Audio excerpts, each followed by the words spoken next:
Bom dia a todos, graça e paz. Uma boa Páscoa. E assim, vamos aguardando aí a conexão, a ligação, nesses tempos entre o povo de Deus e todos aqueles que fazem parte aí da Primeira Igreja Batista de Manga, amigos e irmãos nesse tempo.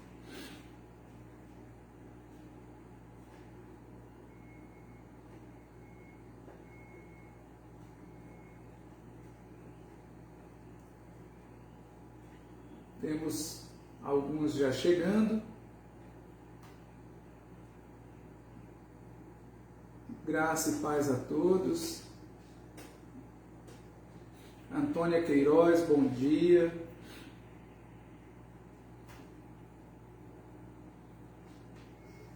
Quem for chegando e quiser deixar a saudação, os desejos aí, o desejo de boa Páscoa.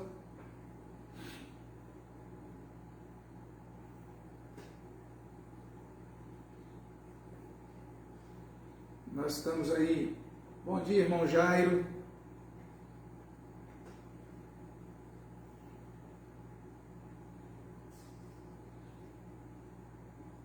Sim, na paz de Cristo. Amém. A todos que forem se chegando, nós vamos agradecer a Deus. Hoje o mundo cristão celebra, o mundo cristão exalta, pois nós nos lembramos da ressurreição de Cristo. E isso para nós é um motivo de alegria, de prazer, de louvor. Afinal de contas, Ele venceu a morte. O Senhor, o nosso Cristo, o nosso Rei, venceu a morte. Apesar de todas as dificuldades que temos enfrentado, nós estamos lidando nos últimos dias, talvez o tempo mais desafiador, e quando a gente diz isso, não é somente uma expressão repetitiva. Apesar de tudo, o Senhor nos trouxe até aqui, o Senhor tem sustentado as nossas famílias, os nossos irmãos, e até mesmo aqueles que têm perdido, como nós essa semana perdemos alguém. Nós sabemos que, acima de tudo, vem o sustento, o conforto que o Espírito Santo de Deus concede. E só podemos estar aqui reunidos porque esse Espírito nos sustenta, o Espírito Santo de Deus. Senhor Deus amado, Deus poderoso, nós te damos graças, Senhor. Nós te damos honras, glórias, louvores. Nós te agradecemos porque desses últimos dias temos visto, temos sentido a perda de amigos, parentes, pessoas que são preciosas a todos nós. Eu te agradeço pela oportunidade que tive com o meu sogro, como outros que estão hoje sentindo a perda de pessoas mais recentemente ainda. Te pedimos em favor, ó Deus, da irmã Rusa, que perde o seu cunhado, e nós percebemos, ó Deus, que essa enfermidade tem alcançado de uma maneira muito veloz nos últimos dias pessoas bem perto de nós. Isso nos faz ver, ó Deus, que além destes problemas que temos que lidar, a dor, a saudade, ainda percebemos, ó Deus, outras situações que são levantadas, e é lamentável que nós estejamos vivendo isso e nós ainda tenhamos que perceber ou sentir essas situações que passam longe da morte, passam longe da dor ou da enfermidade, que são as indecisões. Ó Deus, quando a gente vê as questões relacionadas à política, decisões que acabam dividindo, colocando umas pessoas contra as outras, e nós ainda te pedimos, Senhor, suplicamos que o Senhor, pela tua graça, nos dê, ó Deus, neste dia, quando nós lembramos desse momento tão importante que é a Páscoa, que traz a ideia de vida, de restauração, de ressurreição, que o Senhor nos dê a graça da solução, do remédio para tudo isso, Senhor. Da solução, da cura, Pai. É o que nós te suplicamos. E que o Senhor também dê paz aos corações. Nós temos visto de ontem, início da noite para cá, todo um debate, depois de um decreto do Supremo, ou de parte do Supremo, para reabrir igrejas, uma decisão tomada assim, para justificar alguma coisa para alguém. Ó Deus, eu te peço que nós tenhamos o bom senso, a tranquilidade na tomada das decisões, Senhor. No sentido de que decretos humanos não liberam leitos, ó Deus. Decretos humanos, sejam eles a nível municipal, estadual ou federal, ó Deus, eles não vão trazer a tranquilidade. Mas essa tranquilidade e paz nós só vamos encontrar em Ti, Senhor. E que nós possamos ter a tranquilidade e ficar com o nosso coração em paz, apesar de toda a turbulência que nós estamos vivendo no Brasil e no mundo. Que possamos ter um dia, ó Deus, abençoado. Que possamos ter um domingo, Senhor, de celebração, mesmo em nossos lares, Pai. Que haja um sentimento de paz, de compreensão, de comunhão e de solidariedade, Pai. É isso que eu te peço, no nome de Jesus. Amém. Amém. Chegou mais alguém aí? Chegou mais alguém? Bom dia, que bom dia. A boa Páscoa, um quadrinho tão bonito, né? Tão festivo.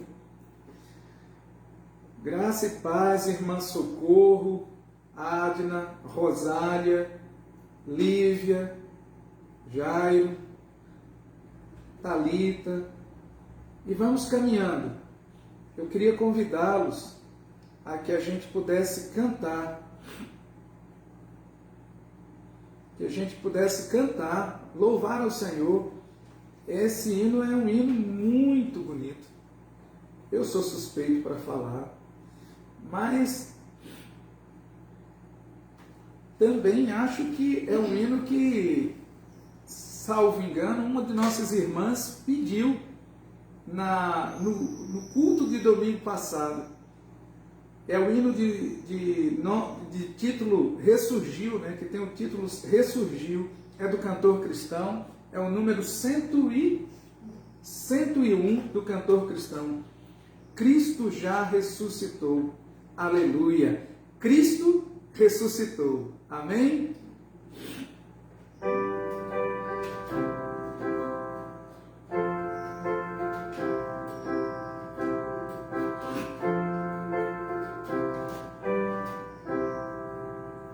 Cristo já ressuscitou,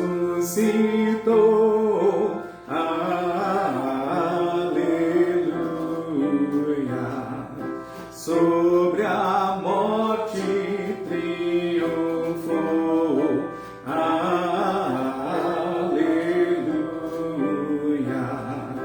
tudo consumado está, aleluia, salva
cantamos gratos hinos, celebramos com hinos e exaltamos com hinos e com louvor e adoração de cânticos e hinos, não é? E cânticos espirituais, porque partiu dele a decisão de descer a nós e salvar pecadores como nós, homens e mulheres sujeitos ao pecado, sujeitos aos conflitos, sujeitos ainda à dor, e passamos sim por lutas, mas quando neste instante ou nesse tempo nós nos lembramos do que Jesus passou e comparamos aquilo que temos passado, o nosso sofrimento, embora partilhado por outros semelhantes em toda a terra, não se assemelha ao sofrimento de Jesus, à dor que ele sentiu, que ele sofreu. Nós vamos inclusive falar um pouquinho mais sobre isso logo mais em nosso culto, em nossa mensagem do culto dessa noite. E cremos que é assim. Jesus passou, ele escolheu, ele não foi obrigado pelo Pai a ir à cruz. Ele, em algum momento, nós percebemos no seu ministério que ele reage a tudo isso. Ele sentiu como homem Deus, né? Porque ele deixa a glória, nós nos deparamos com esse quadro quando olhamos nas Escrituras, ele deixa a glória, ele deixa o reino celestial e desce. É uma humilhação, ele toma a forma de homem, é uma humilhação, homem limitado. Tanto é que é assim que é tratado no Antigo Testamento, homem de dores, que sabia o que era sofrer, ele aprendeu, né? E isso nós vamos detalhar, mas esse amor demonstrado por Jesus, ninguém demonstrou por nós. Ele é o Filho de Deus.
Levou sobre si, vamos cantar? Levou sobre si pecado e dor, venceu a morte e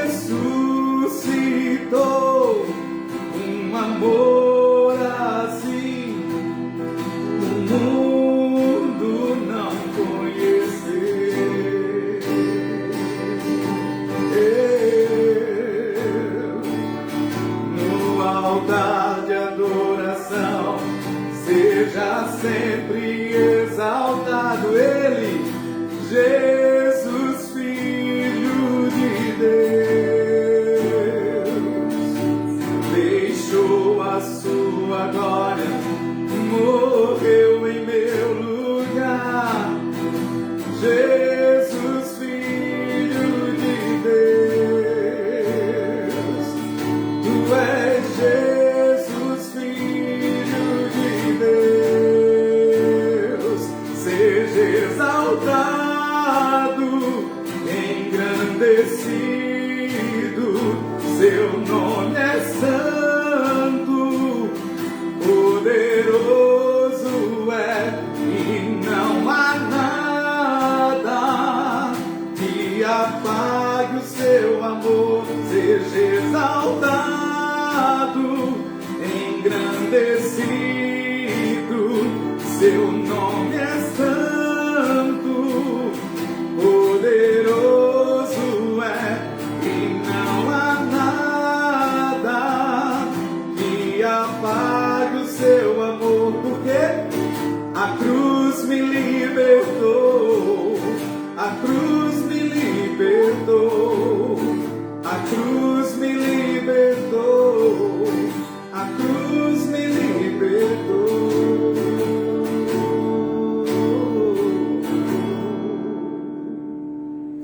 No altar de adoração, seja sempre exaltado, Jesus, Filho de Deus, deixou a sua glória, morreu em meu lugar, Jesus, Filho de Deus, Tu és Jesus, Filho de Deus, Tu és Filho de Deus, Tu és Jesus, Filho de Deus. Exaltado seja o Teu nome, Senhor. Glorificado seja o Teu nome. Senhor Deus, ninguém faria o que o Senhor fez por nós. Ninguém deixaria um lugar confortável, glorioso, um lugar de luxo, de poder, para se juntar a pessoas simples, pecadores, sujos, em seu benefício, para cuidado desses, para a redenção desses, mas foi isso que o Senhor fez. Seja exaltado o Teu nome, seja glorificado o Teu nome. Nós estamos em tensões, aflições, há pessoas chorando hoje, e nós Te suplicamos, ó Deus, em favor dessas. Tem pessoas que estão sofrendo nesses últimos dias, como nós olhamos esse quadro que estamos vivendo hoje. O ano passado perdemos algumas pessoas, mas o país, o mundo, não sofreu tantas perdas quanto estamos sofrendo perdas nesse tempo. E, ó Deus, eu Te peço também, Pai, eu Te rogo em favor dos familiares, do tio da minha cunhada, ó Deus, seu tio, carinhosamente chamado de Mimi, que descansou ontem, também sofrendo as consequências da Covid. Te pedimos, ó Deus, mais uma vez em favor dos familiares do Nenza. Ó Deus, derrama a Tua graça e Teu favor sobre esses que têm sido, vamos dizer, decepados em seus entes queridos, em suas famílias, e precisam, ó Deus, do Teu conforto, da Tua graça. Que o Senhor possa trazer o consolo à minha família, à família da minha esposa. Ó Deus, não sabemos como se dá, como se desdobra a dor do outro. Cada um sofre do seu jeito, à sua maneira, cada um lida. E nós Precisamos nesse tempo, ó Deus, como povo do Senhor, ó Deus, ter empatia, especialmente com esses que sofrem, com esses que estão em perigo, com esses que estão em risco, Pai, com esses que estão em tratamento também, como a nossa irmã Domingas. Tem misericórdia da tua serva, Pai. Ó Deus, que nós como povo de Deus deixemos de lado qualquer sombra de perseguição, de coação, de decreto, porque fecha, porque abre, Senhor Deus, mas que tenhamos temor a Ti, Pai. Tenhamos também temor a Ti e respeito ao nosso próximo. Que nós possamos nos sensibilizar, Senhor. Que sabemos claramente que é um momento difícil, porque não são números ilusórios, Pai. São pessoas que nós conhecemos. São pessoas que fazem parte do nosso convívio, que estão falecendo, Pai. E até certo ponto, ó Deus, eu te peço bom senso sobre o coração de cada líder religioso, de qualquer denominação, igreja, segmento religioso, que venha ser, ó Deus, que o Senhor coloque entendimento. Nós precisamos cuidar uns dos outros, cuidar de nós mesmos e ter a responsabilidade de cuidado com o nosso próximo, Senhor.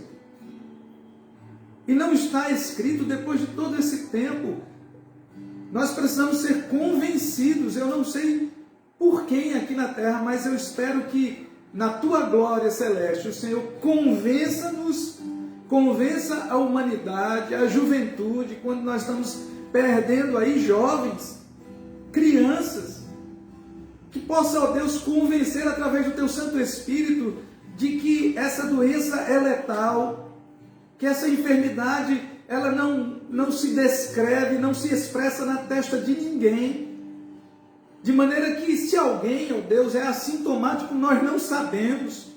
Eu não sei, a meu próprio respeito, eu não sei, salvo que alguém possa fazer um teste, ó Deus, e sabemos que milhares no Brasil não têm condições financeiras para isso. Nós estamos vivendo também um período, ó Deus, de intensa fome nas diversas famílias no Brasil, pessoas carentes, que não têm um recurso mínimo, Senhor. Então que esse tempo de Páscoa seja um tempo de reviver, ó Deus, o espírito solidário, que ao invés de preocuparmos com comermos as delícias de chocolate, ó Deus, nós estejamos atentos aos nossos vizinhos, aos nossos parentes, aqueles que sequer têm o necessário, Pai, para pôr sobre suas mesas, ó Deus, e alimentar seus filhos, seus familiares. Ó Deus eterno, que o Senhor faça suscitar isso, muito mais, ó Deus, muito mais do que a intenção, não é? Muitas vezes veloz de abrir templo, nós possamos abrir o nosso coração, Pai. Eu clamo a partir da minha vida, que muito mais, ó Deus, do que abrir templos e igrejas pelo Brasil, nós possamos abrir o nosso coração para a ação do Teu Santo Espírito, Senhor, e amar o nosso próximo, pois nós não sabemos o que há de acontecer, nem mesmo se chegaremos ao final deste dia, mas que tenhamos a consciência, Senhor, de que fizemos a nossa missão, que colocamos a nossa instrumentalidade, essa ferramenta que é a nossa vida foi colocada à disposição do Teu Santo Espírito e do Teu reino aqui na terra, Pai. É assim que eu oro, Pai, pedindo ainda perdão pelos nossos pecados. Nós oramos no nome de Jesus. Seja exaltado, engrandecido, Teu nome é santo, poderoso, poderoso é, e não há nada que apague o seu amor, porque a cruz me libertou, a cruz me libertou. Seja exaltado,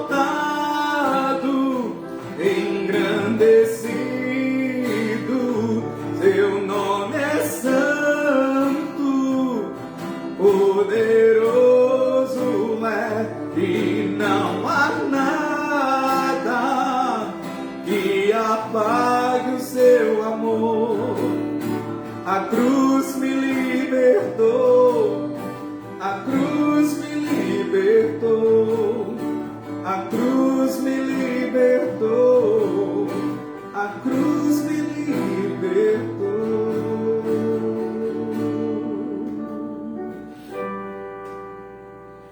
Que a graça e o poder que emana da cruz seja sobre nossa vida nesse tempo. Nós vamos prosseguir para o nosso estudo da escola bíblica. Nós estamos estudando bases bíblicas. E bases bíblicas acerca do pensamento, das práticas e desse movimento chamado batista no Brasil e no mundo, certamente. E eu vou só aqui beber um pouquinho d'água.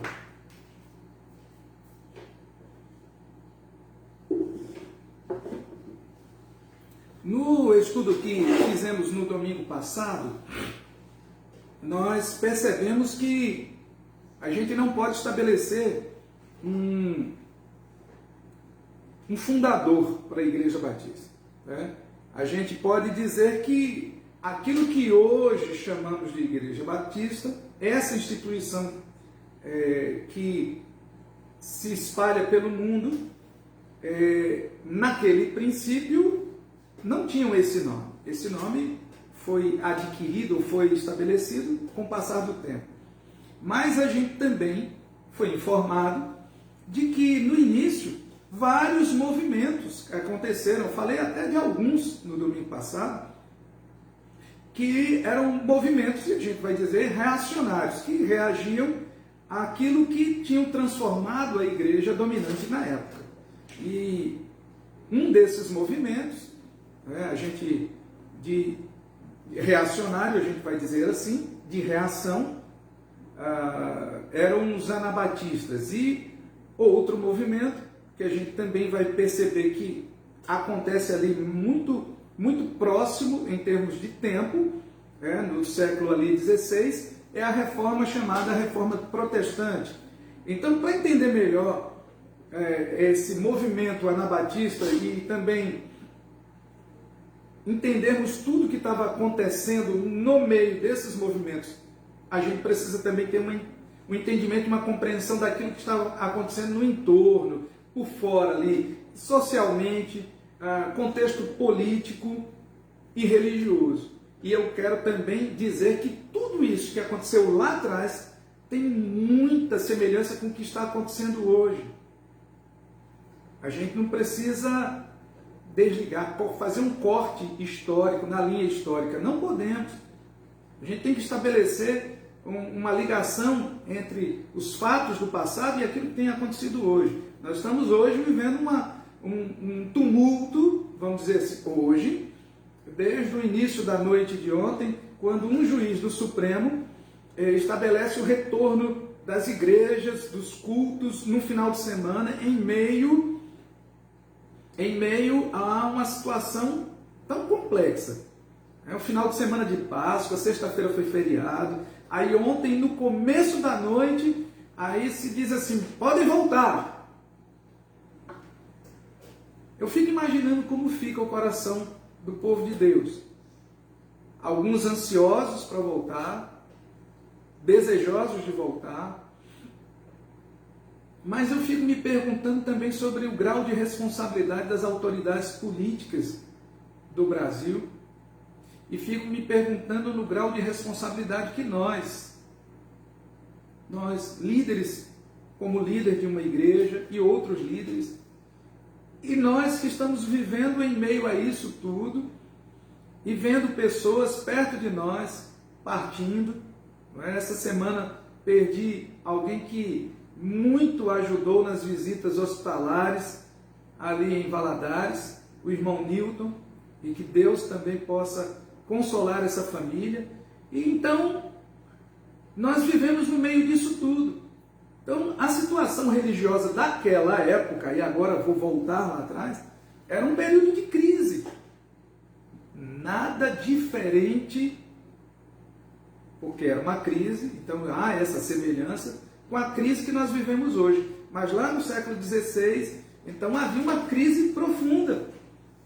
Né? E desde o momento que Constantino proclamou em 313 a liberdade de culto para os cristãos, né? Que até então eram perseguidos, então olha que tempo eu estou falando, me referindo a 313, né? Depois de Cristo. Então aí veio Teodósio I, que converteu a fé cristã agora na religião oficial do Império. O Império agora era cristão. Isso muda tudo. Os cristãos agora não precisavam mais se esconder nas cavernas, nas catacumbas, né? Que foi daí que veio esse nome de catecúmenos. Agora não precisavam mais. Agora era esperar o imperador ir para o encontro religioso e seguir atrás. Daí vem também a expressão procissão. Né? Eu não sei se você sabia disso, mas a partir daí, quando o império se cristianiza, né? Se você quiser usar essa expressão, estou usando entre aspas, e então agora o império tinha toda a liberdade e deu essa liberdade ao povo. Isso, por um lado, foi bom, porque deu uma certa proteção, mas algumas práticas ficaram politizadas. Uniu-se a igreja ao poder político. O poder religioso agora convivia, né, em íntima relação com o poder religioso com o poder político, o poder do império.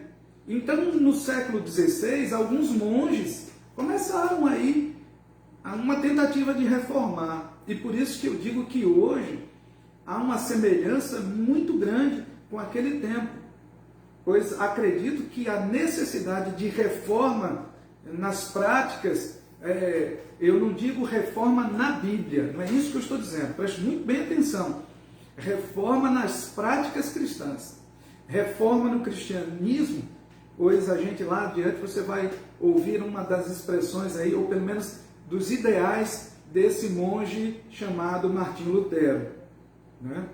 Martinho Lutero. Então as práticas eram dos ritos e das doutrinas que até então começaram a ser adotados. Essa questão de luxo nos templos.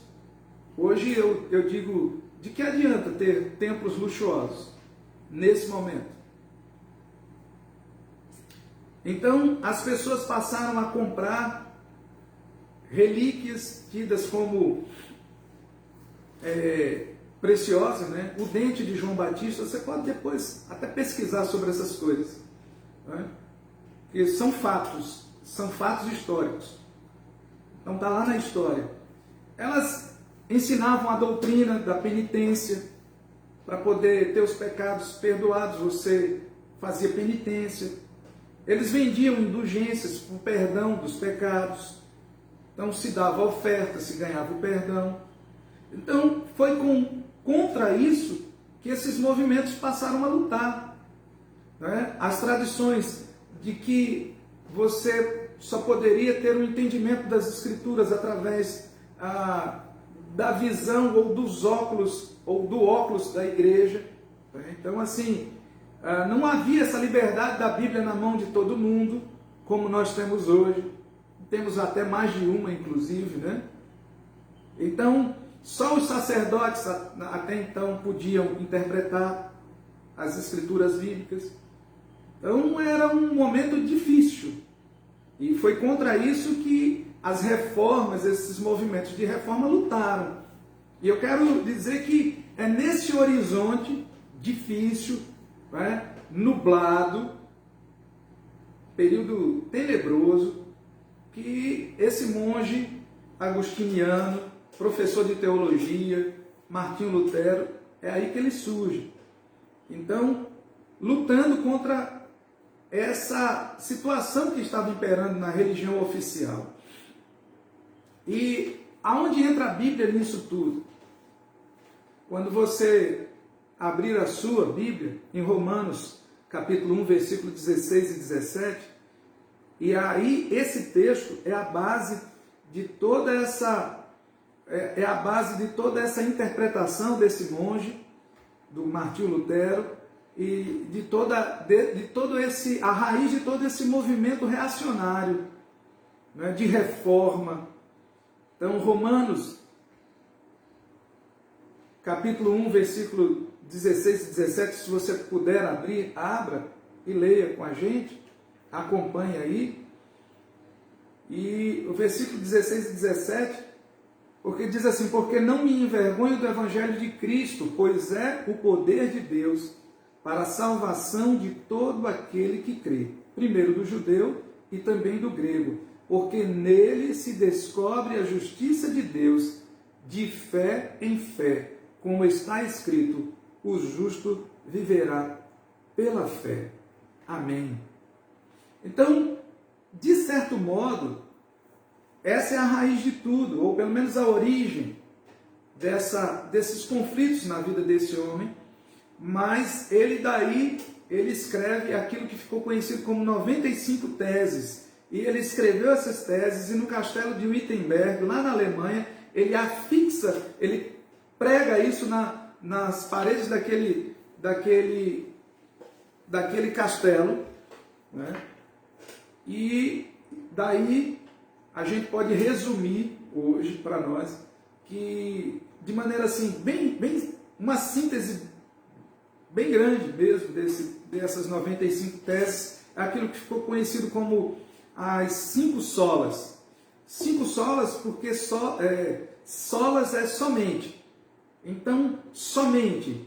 Então, sola fide, que é a mesma coisa que dizer para nós, isso aí no latim, mas para nós, somente a fé. O ser humano é justificado única e exclusivamente pela fé. Obras não salvam, mas a fé em Jesus Cristo sim. Cristo, com seu sangue, como hoje celebramos, perdoa o homem do seu pecado e dá a ele a condição de redimido no sangue do Cordeiro. Amém? Então, somente a fé, somente a Escritura.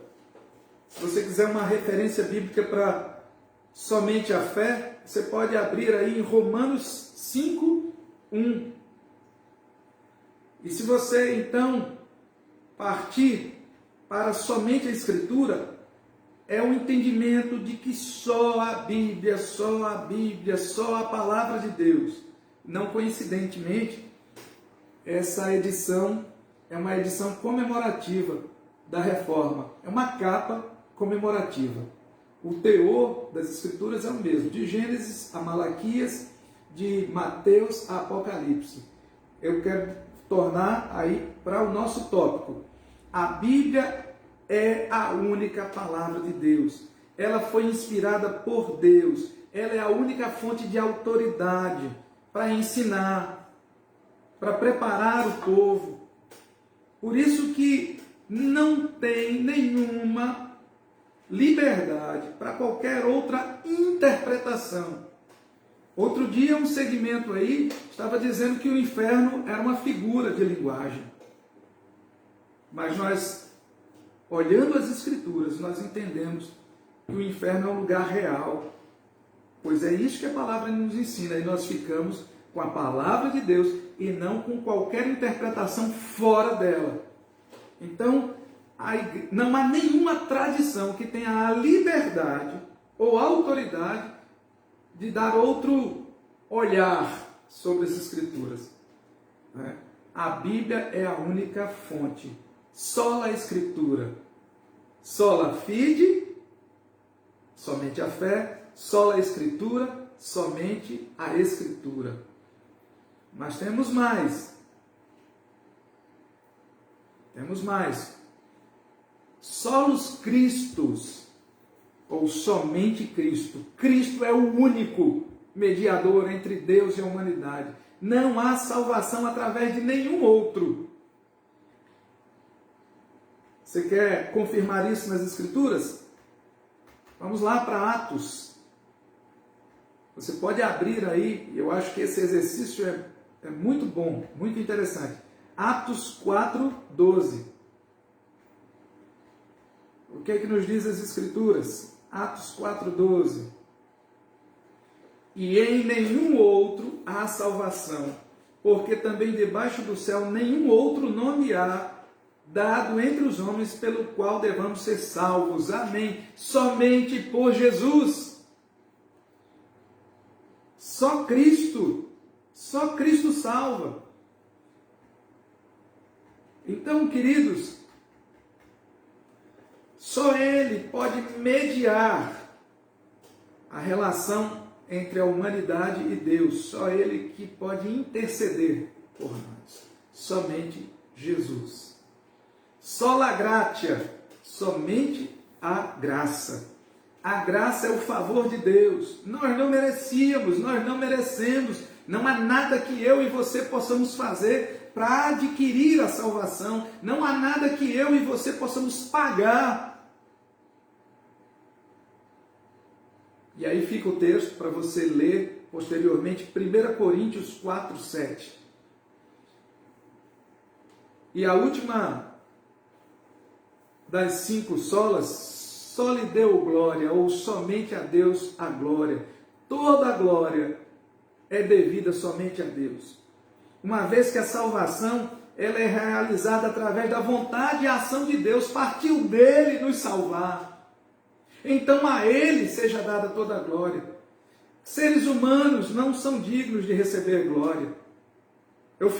Já disse isso em outro momento, e aí vou fazer relação entre as 5 solas e esse tempo que nós estamos vivendo hoje. Imagine se um ser humano disser assim: encontrei a solução para esse mal que assola a humanidade nesse tempo. É o poder, é a busca pelo poder, pelo reconhecimento, pelos recursos, pelas luzes, né? Pelo palco. Então, Lutero também foi autor de uma das primeiras traduções da Bíblia. E ele traduziu para a língua alemã. E algo que até então a religião oficial não permitia. E aí então ele foi excomungado. Então, mas temos outros reformadores que em lugares diferentes na Europa também estavam reagindo àquele sistema dominante. Nós temos, como eu mencionei, Lutero, mas nós temos Calvino, né? Calvino em Genebra, na Suíça. Temos Ulrich Zwinglio, mais conhecido por Zwinglio. Tem filmes também acerca da vida desses homens, que você pode assistir em algum momento. Vai ter uma história da vida deles e os momentos que eles passaram. Nós temos o Menno Simons na Holanda, nós temos ainda Thomas Cranmer na Inglaterra, isso dentre outros e outros que iniciaram seus movimentos aí de reforma. Então nós falamos aí da reforma protestante de uma maneira muito resumida, e temos ainda que falar da reforma anabatista, e que juntamente com a reforma protestante, esses princípios bíblicos da justificação pela fé, sacerdócio universal dos salvos, foram colocados em foco.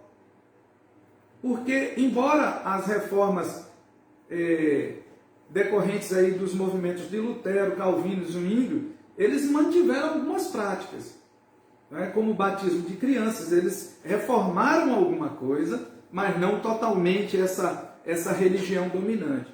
Eles trouxeram um princípio de reforma, mas não reformaram tudo. Para ser mais claro, eles mantiveram um vínculo entre a igreja e o Estado. Então, os anabatistas não ficaram contentes com essa reforma aos poucos. Eles queriam algo mais profundo, não é? E eles não queriam essa igreja atrelada ao poder político.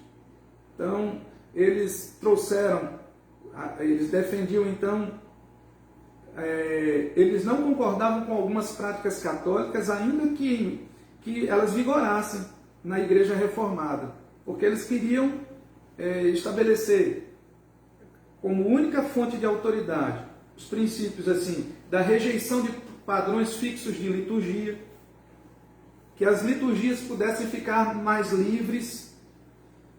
Eles achavam que a igreja não deveria ser sustentada pelo Estado. Como você sabe, hoje a igreja evangélica ela não é sustentada pelo Estado. E a igreja deve se reunir num lugar simples, sem esculturas, não é? Sem imagens ou quadros ou obras de arte para evitar a veneração. Isso então parte, aí são os princípios e as práticas do movimento de reforma anabatista. Preste muita atenção. Eles não aceitavam a participação do crente nas guerras. Eles acreditavam e defendiam que o batismo na água é rico em simbolismo, pois indica morte para o pecado e ressurreição para uma nova vida. E o batismo para os crentes, somente para os crentes, pois as crianças já possuíam, né, no entender deles, a condição de salvos. Então, esses princípios não foram combatidos só pela igreja dominante. Os próprios protestantes da reforma protestante também não ficaram contentes com a reforma dos anabatistas, não. E aí os da Suíça se desligaram da igreja do Estado. E eles foram, então, rebatizados.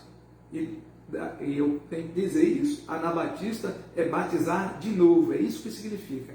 Anabatista, batizar de novo. E era assim que eles ficaram conhecidos.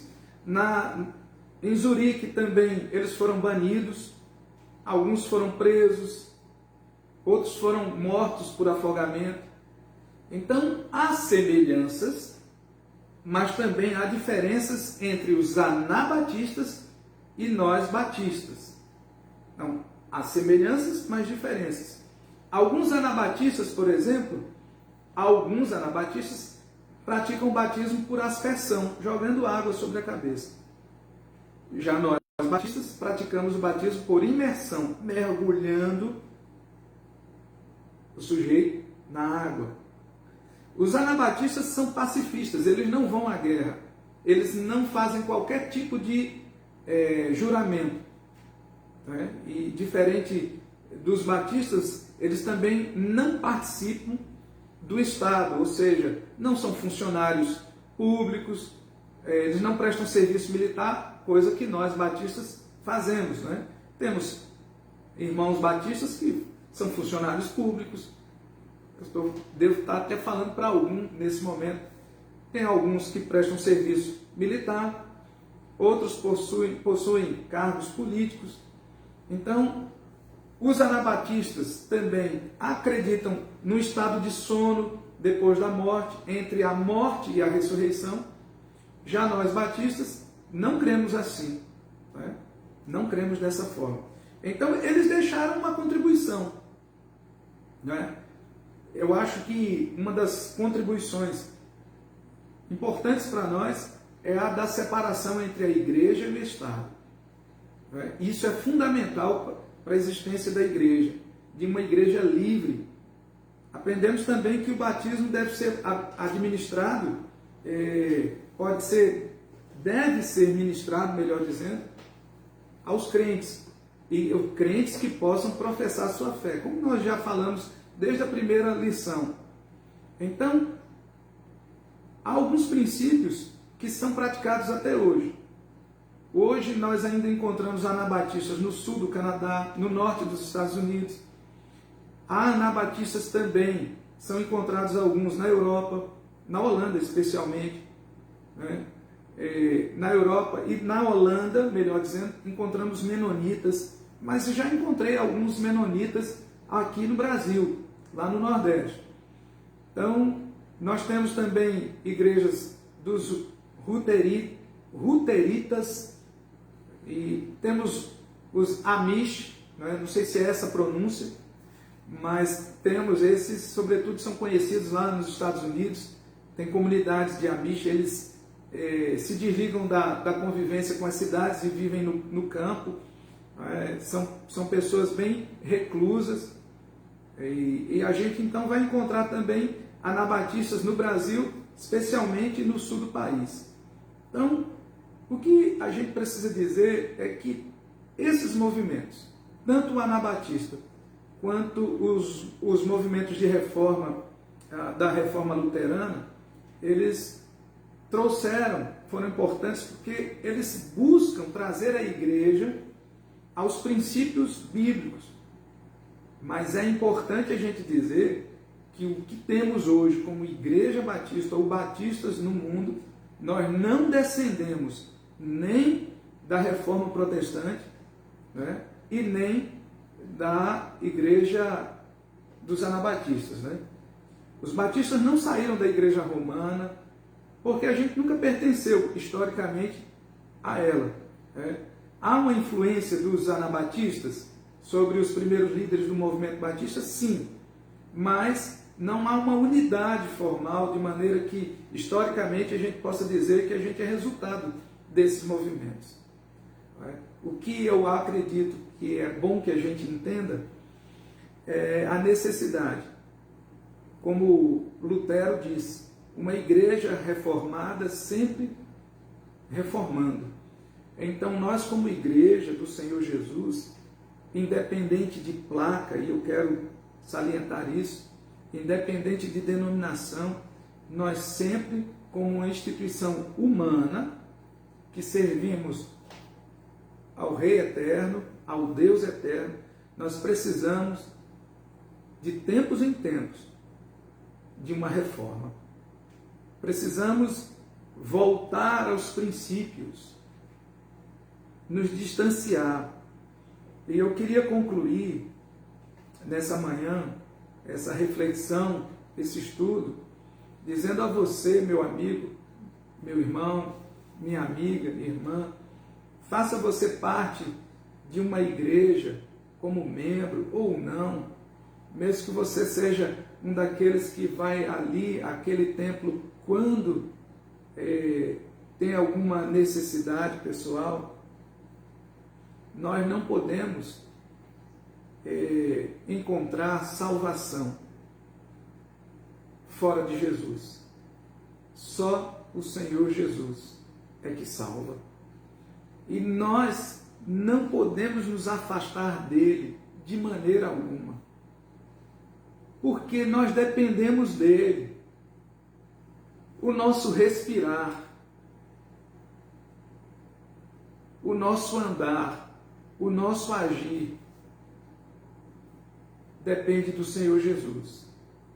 Então, não é uma questão hoje, como nós vemos, de decretos e decretos que vão determinar os destinos de uma igreja, ou os passos de uma igreja, ou de um povo. Aqui nós somos povo do Senhor. Quem dirige os nossos passos é o Senhor. E eu quero te pedir, né, convidar você a uma reflexão. Até o encerrar do ano 2019, eu acredito que o povo de Deus, o povo evangélico, vivia de uma maneira. Né? Hoje a gente vive de uma outra maneira, muito diferente. Eu lembro-me de que eram comuns os altos investimentos para apresentações de cantores evangélicos. O grande investimento que muitas vezes nós fazíamos, nós enquanto igreja fazíamos para apresentações, não é? Comprávamos material, preparávamos vestes, fazíamos tanto esforço. E eu não quero questionar em nenhum momento o objetivo de cada um no esforço que fazia. Mas eu quero dizer que hoje a nossa cabeça está numa outra direção, nosso coração está numa outra direção, e espero que esteja coração em uma direção, na direção do Rei, do Reino, que nós possamos olhar a dor com outro olhar, que nós possamos olhar o sofrimento com outro olhar, que nós possamos olhar as nossas reuniões, não é? Sei que nessas condições hoje, remotas, mas que nós possamos olhar com preciosismo, com outro olhar, com um olhar de amor a esse momento, pois é o que nós temos. É o que nós temos. Mesmo que tivéssemos seguido a orientação que foi dada ontem, E eu sei que muitas igrejas em todo o Brasil sequer têm condições de proceder com um afastamento aí de 1,5 metro em todas as direções, né? 25% de pessoas, todas de máscaras, todas as igrejas com um aferidor de temperatura.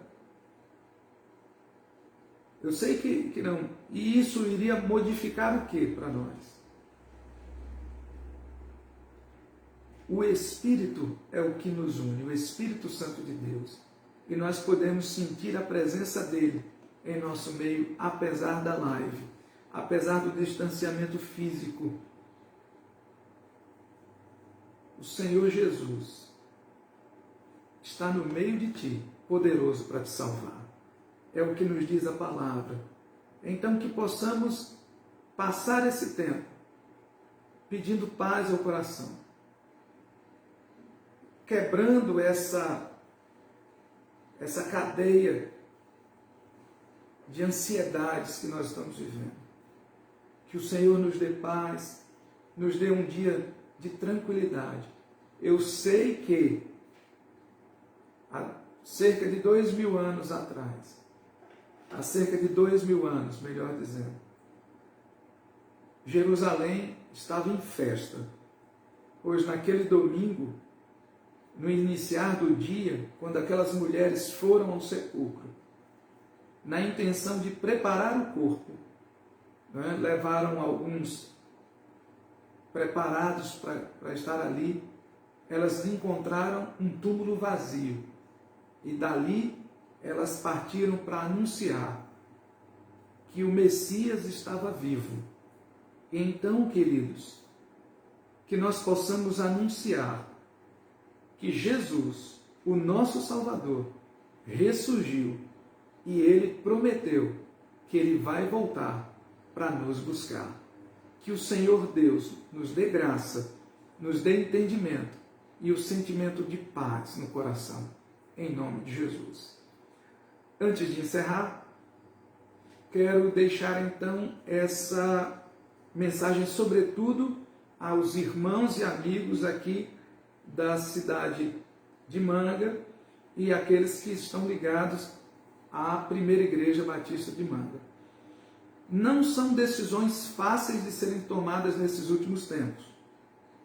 Eu, como pastor, tenho o profundo interesse de estarmos juntos, reunidos num tempo. Mas não entendo que decisões tomadas às pressas sejam racionais e tragam tranquilidade ao povo. Entendendo assim,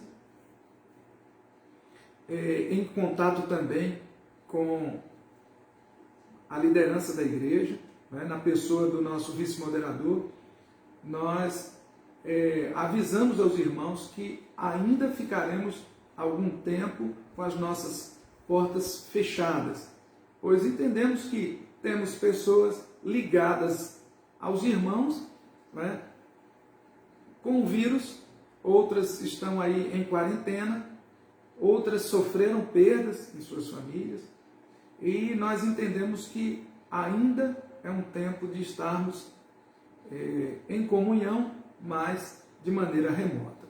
E quando esse tempo cessar, podem ter certeza que nós avisaremos aos irmãos e nós estaremos seguindo também todos os protocolos necessários estabelecidos.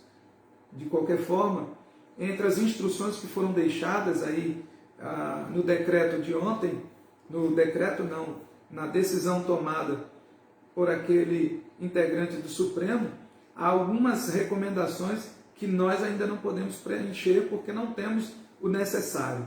Então entendemos que reunir hoje, nós estaremos sujeitos a cometer aí alguma infração, e isso não queremos. Mas estamos aqui à disposição, enquanto pastor, estou à disposição, seja através do telefone, dos contatos aí telefônicos, e dentro de uma necessidade que a gente puder suprir, estamos à disposição. Amém? E assim fiquem com Deus, e um bom dia de Páscoa, um bom domingo de Páscoa, e com a graça de Deus, às 19 horas, nós estaremos mais uma vez nesse contato remoto, este culto, onde nós estaremos glorificando o nome do Senhor. Fiquem com Deus. Vamos orar? Eterno, dê-nos graça, dá-nos paz, ó Deus, e entendimento nesse tempo. Que possamos, ó Deus, entender da necessidade de uma reforma a cada dia, Pai.